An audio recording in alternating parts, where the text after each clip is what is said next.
अस्सलाम वालेकुम दोस्तों, क्या हाल है, कैसे हैं आप सब? खैरियत से होंगे। और मैं आपकी खिदमत में एक दफ़ा फिर हाज़िर हूँ और इस टाइम हम कवर करने जा रहे हैं ज़ेबरा फ्रिंज से रिलेटेड सबसे इम्पॉर्टेंट टॉपिक।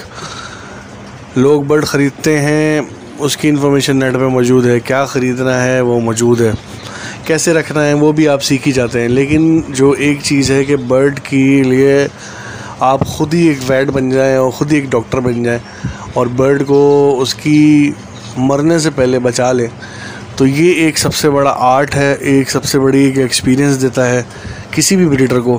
क्योंकि आपने वर्किंग करके फ़र्ज़ करें एक बर्ड बनाया बड़ी मेहनत से, और वो एक स्टेज पे जाके अपन आगे बढ़ने से पहले ही वो जो है वो अगर मर जाए किसी बीमारी से या किसी भी चीज़ के सबब, और आप उसको पहले पकड़ ना पाएँ, तो आपको दुख होगा कि आपकी इतने अरसे की मेहनत चली गई।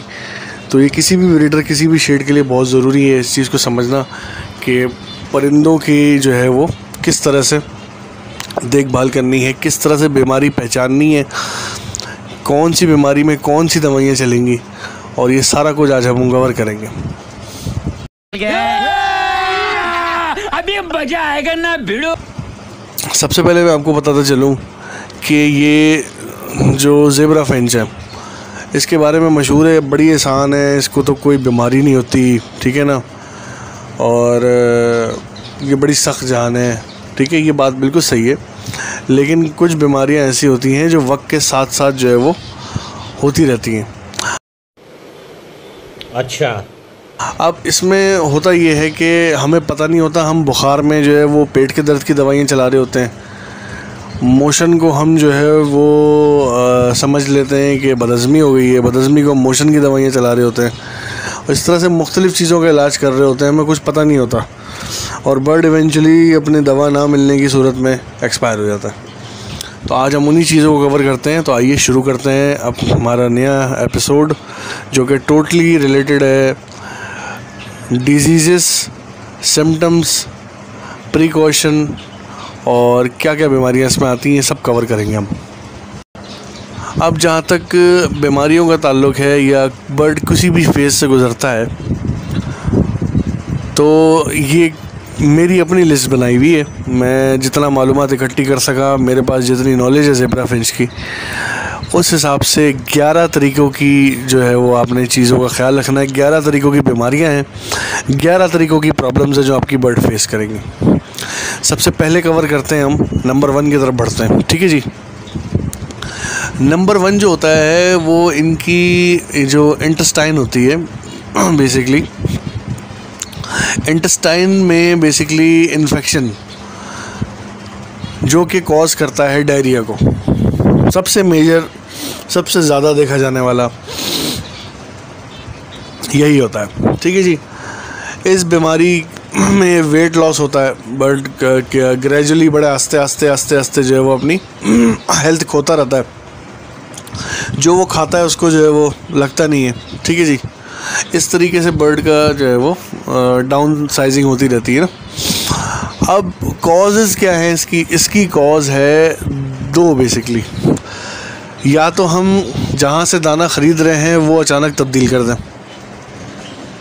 हम किसी और जगह से दाना बनवाना शुरू कर दें जो बर्ड को दे रहे हैं, या दाने का रेशो चेंज करें हम,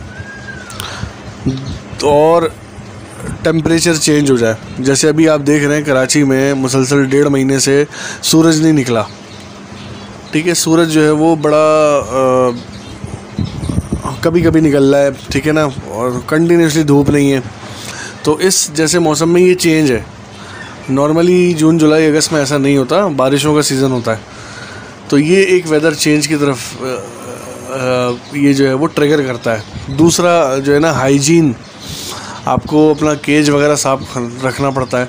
पानी का बाउल जो है वो लोग क्या करते हैं, जैसे पानी डाला आपने, आज दे दिया बर्ड को पानी, अब अगले दिन वो क्या करेंगे, वो पानी ऐसे फेंकेंगे और फिर नया पानी फिल करेंगे, दे देंगे, बल्कि उसको हाथ से वॉश नहीं करेंगे ताकि वो उसके अंदर के पॉट के जरासीम बने, वो उसी के अंदर ऐड ऑन होता रहता है।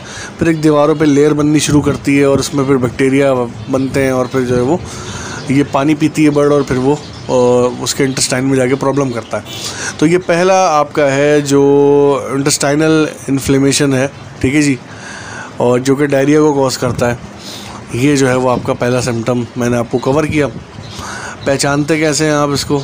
ठीक है जी, बिल्कुल पतले मोशन हो रहे होंगे, कोने में बर्ड बैठ जाएगा, फ्लाई कम हो जाएगी, दूसरे बर्ड उससे दूर रहना शुरू हो जाएंगे। ठीक है जी, और आपने पकड़ के चेक करना है बर्ड जो है वो जिसको सीप बोलते हैं, हल्का सा उसमें भी आया हुआ होगा। ठीक है जी, तो ये पहला पॉइंट हमने कवर किया, इंटेस्टाइनल इन्फ्लेमेशन, जो कि डायरिया से रिलेटेड है। अब आते हैं सेकंड प्रॉब्लम। सेकंड प्रॉब्लम ये है कॉन्स्टिपेशन। कॉन्स्टिपेशन उर्दू में बोला जाए तो कब्ज़।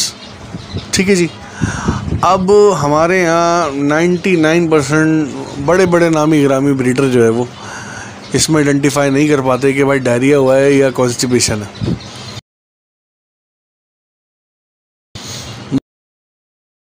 बात तो सही है। दोनों में जो है वो एक ही तरह का ट्रीटमेंट और वो चला रहे होते हैं। ठीक है जी, अब जो है वो अगर आप इसको देखा जाए तो ये होता क्या है कॉन्स्टिपेशन में, जो उसकी बेली है, जो जहाँ से हम सीप की हड्डी चेक करते हैं उसके नीचे जो बेली है ना, वो थोड़ी सी सूज जाती है। ठीक है जी, और जो पॉटी निकलने की जगह है उसके करीब एक रिंग सा बन जाएगा। ठीक है जी, वो रिंग इंडिकेट करेगा कि इसको जो है वो दाना आसानी से पास आउट नहीं हो रहा बर्ड के। ठीक है जी, और बर्ड जो है वो पॉटी करते टाइम झटके लेगा स्टिक पे बैठ के या जहाँ भी बैठा होगा। जब वो पॉटी निकाल रहा होगा ना तो दुम ऊपर की तरफ करेगा और स्टूल पास करने के लिए झटके मारेगा। ठीक है जी, ये क्यों होता है अब हम इसकी तरफ आते हैं। ठीक है जी, ये इसलिए होता है कि कुछ ब्रीडर ना सॉफ्ट फूड के ऊपर ध्यान ही नहीं देते। कभी कभी लगता है कि अपन ही भगवान है। उनकी ज़िंदगी आसान रहे, 12-1 बजे उठें और वो जो है वो बर्ड को दाना पानी कराएं और फिर निकल जाए, फिर अगले दिन आके चेक करें, तो वो इस चीज़ में पड़ते ही नहीं कि हमें जो है ना किसी तरह का सॉफ्ट फूड या एग फूड देना है। अगर हम बाज़ार से लिया हुआ रेडीमेड जो आजकल प्रोडक्ट्स चल रही हैं, जो ब्रीडर भी यूज़ करते हैं बड़े बड़े, अब बहरीन साइड पे देख लें, यूरोप साइड पे देख लें, इससे इनकार नहीं है कि वो प्रोसेस्ड फूड यूज़ करते हैं, लेकिन वो भी ड्राई है। ठीक है जी, जब तक आप लिक्विडेट चीज़ नहीं लेंगे तो वो बर्ड को पास आउट नहीं होगा। जैसे बॉयल एग हो गया, हम उसको अवॉइड करते हैं, नहीं दे रहे होते। ठीक है जी, सब्जियां नहीं दे रहे होते, तो इसमें जो है ना ये कॉन्स्टिपेशन कॉज करती है। अगर आप बर्ड को सिर्फ दाना चला रहे हैं और प्रोसेस फूड जो है वो अगर आप दे रहे हैं उसको, ठीक है ना, गोल्ड पेटी का सॉफ्ट फूड दे रहे हैं आप या कुछ भी दे रहे हैं, तो वो भी उसकी ड्राइनेस पैदा करेगा, वो अंदर लिक्विडेट नहीं करेगा। ठीक है जी, और ये कॉन्स्टिपेशन की तरफ बर्ड को ले जाएगा। ठीक है, तीसरे पॉइंट की तरफ चलते हैं हम जी। तीसरा पॉइंट हमारा है क्लोसाइटिस। क्लोसाइटिस जो है वो बर्ड के अंदर एक और बीमारी है। ठीक है जी, इस बीमारी में ज़्यादातर जो है वो फीमेल्स अफेक्ट करती हैं। ठीक है, और इसमें होता क्या है कि इस बीमारी में जब बर्ड जो है वो इसका जो एब्डोमेन होता है ना वो थोड़ा सा फूल जाता है, और होता ये है कि कंटिन्यू जो है वो हम जब लेइंग करवाते हैं तो उसका जो स्पॉट होता है, जो उसका जो पोटी निकलने की जगह होती है, एग पास करने की जगह होती है, उसमें वो चोंच मारती रहती है। वहाँ से जो है वो इसको जो है वो एक तरीके से आप ये कह लो कि एक जो है वो डिजीज़ बन जाती है, उसको एक प्रॉब्लम हो जाती है वहाँ पे, और वो वहाँ पे उसको जलन महसूस होती है, वो बार बार चोंच मारती है अपनी उस पोटी वाली जगह पे। क्लोसाइटिस में यही उसका सिम्टम्स हैं। केयर कैसे करनी है, हाइजीन, एक्सेसिव लेइंग हमने नहीं लेनी बर्ड से, और इसका इलाज क्या है। ठीक है जी, इसका इलाज सिंपल, आप कोई भी ऑइंटमेंट लगा के उसको आप जो है वो हेल्दी कर सकते हैं, वापस बैक टू नॉर्मल कर सकते हैं। नहाने का पानी लाजमी देना है। पहले 2 पॉइंट्स की दवाइयाँ मैंने नहीं बताई, वो मैं आपको फर्दर आगे जाकर डिस्कस करूँगा। ठीक है जी, अब आ जाते हैं चौथे पॉइंट पे। ये हैं इंटेस्टाइनल वर्म। पेट के आंतों के अंदर जो कीड़े होते हैं ना, ये उनका है मसला, ये डिजीज़।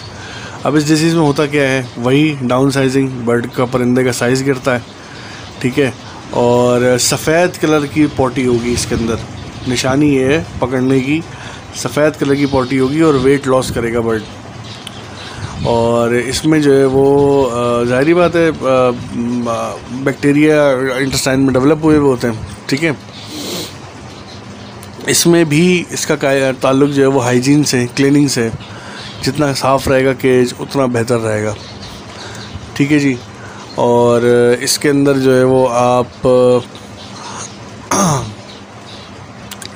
आइवरमेक्टिन चला सकते हैं और इसका आप जो है वो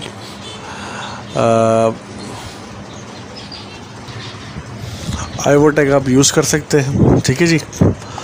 आइवोटेक के मुख्तलिफ कंपनीज़ ब्रांड आते हैं, उसमें आप बर्ड के स्पेसिफ़िक यूज़ कर सकते हैं। इसका एक नेचुरल तरीक़ेकार भी है डीवॉर्मिंग का। इसमें आपने करना ये कि गार्लिक जो होता है उसके 3 क्लोव्स ले लें। क्लोव्स मतलब एक गार्लिक को आप तोड़ेंगे, 3 क्लोव्स उसमें से निकाल लें। गार्लिक के अलावा आपने थाइम लेना है, ठीक है जी।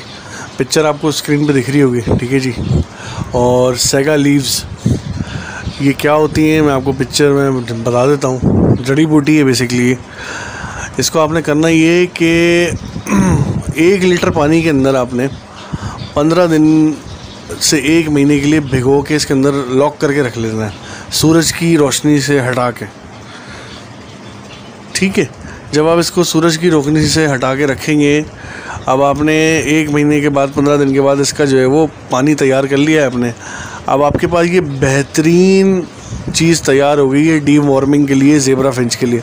इससे बेटर अगर कोई बता देना मुझे, ठीक है ना, कि भाई मैंने ये ख़र्चा करके इतनी महंगी चीज़ बाहर से इंपोर्ट कराई है, ये करा दी, इससे बेटर कुछ हो ही नहीं सकता नेचुरल से, ठीक है जी। 1 टेबल स्पून जो होता है, ठीक है ना, वो 1 लीटर पानी में डालना है आपने और 3 से 4 दिन चलाना है और पानी को रोज़ बदल देना है। और ये आपने फिर इसके बाद जो है वो 2 दिन देना है हर महीने, कभी भी दे दो आप, कोई मसला नहीं है, ठीक है जी। समझ लिया आपने क्या करना है, ये आपने बना लेना है। और आपने किसी भी चक्कर में नहीं पड़ना कि भाई मैं ये दवाइयाँ ला रहा हूँ, ये कर रहा हूँ एक्सपेंसिव, ठीक है। दवाइयाँ इंपोर्ट पे एक्सपोर्ट पे डॉलर ख़र्च हो रहे हैं, वो दवाइयाँ महंगी जा रही हैं, आप पीछे भाग रहे हो। अगला बंदा बोल रहा है खुद आके ले जाओ, फिर पेट्रोल डाल के जा रहे हो लेने, वैसे ही शॉर्ट है, ठीक है ना। अपना घर में बनाओ नेचुरल, ठीक है जी। और अगर असर ना करे ना फिर बोलना, ठीक है ना। ये आपने बना लेना है। और ब्रीडिंग सीज़न से पहले अगर आप इसको 1 महीना पहले करवाते हैं ना कोर्स, अपना केज वगैरह साफ़ करके, बॉक्स नए लगा के, बॉक्स के अंदर कोपेक्स वगैरह डाल के उसको प्रॉपर बॉक्सिंग करके, ठीक है जी, 1 महीना पहले ये डीवॉर्मिंग करा लें। डीवॉर्मिंग के बाद आप कोर्स कराएंगे मल्टीविटामिन्स के और कैल्शियम के। जब वो करवाएंगे तो आप ये समझ लें कि आपका बर्ड सीज़न में धूम मचाने के लिए रेडी होगा। अब आ जाते हैं 5वें पॉइंट की तरफ। अब जो हम चीज़ डिस्कस करने जा रहे हैं ये है एक्राइसिस। एक्राइसिस क्या है? एक्राइसिस एक जो है ये भी ज़ेब्रा फिंच की कॉमन बीमारी है। सिम्टम आप कैसे पकड़ सकते हैं?